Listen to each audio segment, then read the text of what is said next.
Eh bien, bonjour, chers clients, respect et consternation.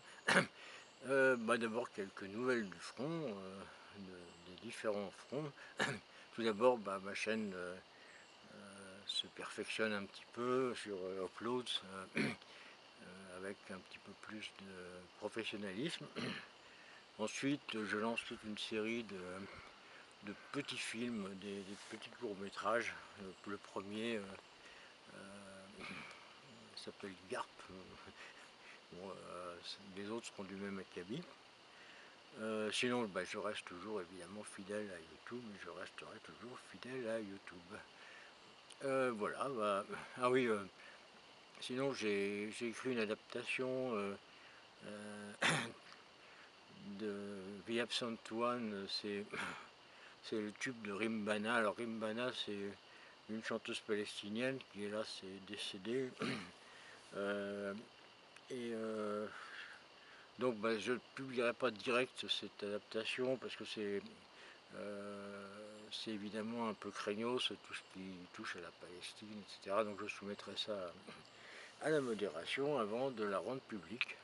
Mais bon, c'est en bonne voie et puis c'est énormément de travail aussi. Bon, à part ça, revenons aux choses sérieuses. Donc, on a vu qu'en Corse,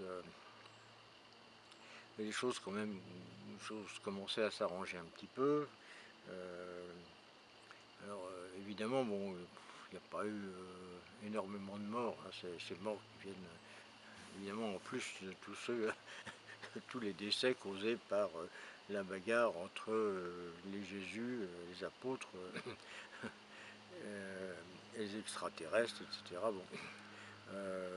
Donc enfin, apparemment il y a eu 5 morts, c'est extrêmement triste, donc mes condoléances aux familles ainsi qu'à celles de l'éleveur de moutons virtuels dont on n'a d'ailleurs pas retrouvé le corps. Alors c'était peut-être un éleveur virtuel.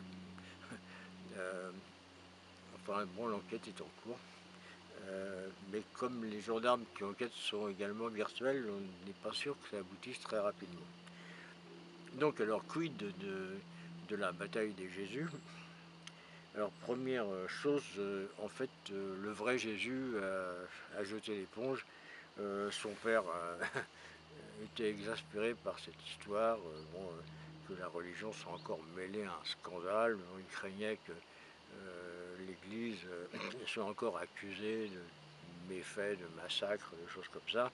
Donc il a dit, tant pis, on laisse les R2D3 se débrouiller avec les extraterrestres. Nous, on lève le camp.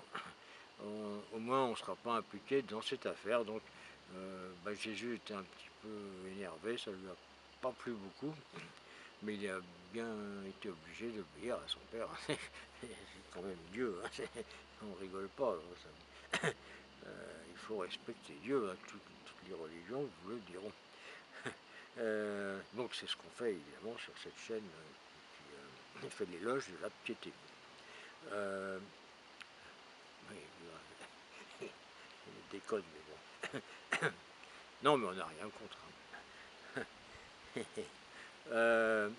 Donc, sinon, il y a toujours ce problème de gare de Bastia. Alors, de gares au pluriel, il y en a de plus en plus, et elles grandissent en plus.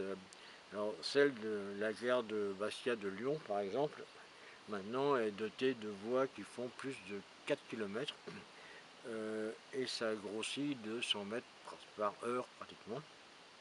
Donc il y a de plus en plus de passagers qui arrivent, venant d'autres dimensions, d'endroits parfois complètement différents. On a vu des Australiens débarquer, ils comptaient aller à Sydney, alors Dieu sait pourquoi ils ont atterri à Vesoul.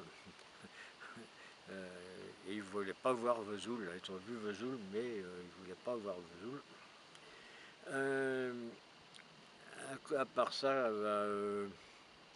donc côté métaphore, je me suis renseigné quand même auprès de mon frère, qui était un peu au courant quand même de tout ce qui se passe.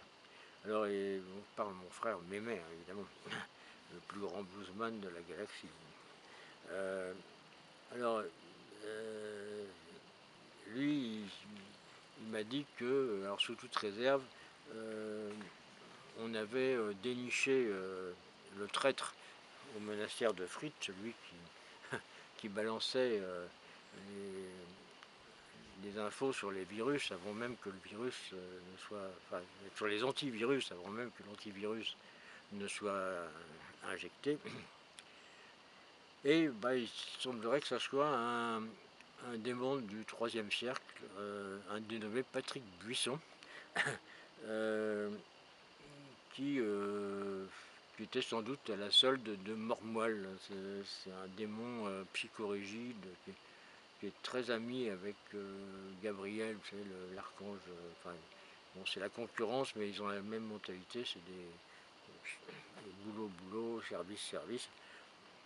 Donc, bah, ce Patrick Buisson, on le connaît hein, d'ailleurs, hein, puisque il sévit aussi en France, et puis sur d'autres planètes aussi.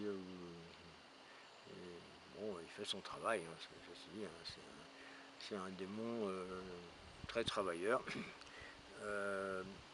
Et c'est lui qui, pour faire plaisir à Mormoile, aurait en fait monté tout ça pour embêter la princesse Mira.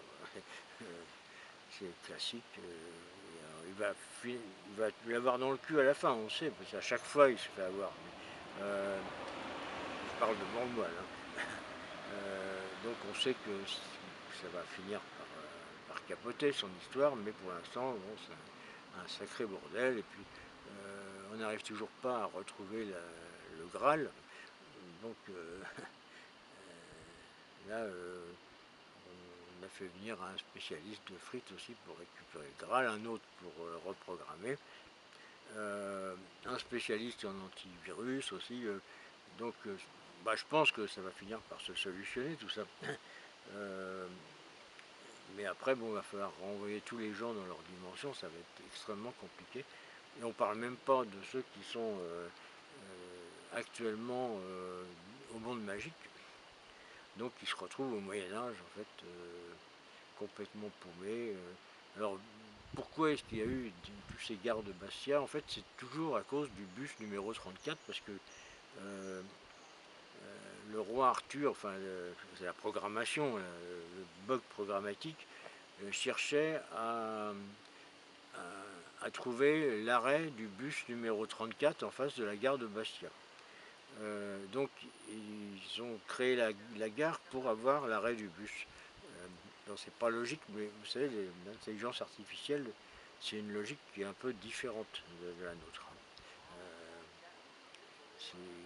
C'est un truc qui est un peu difficile à comprendre.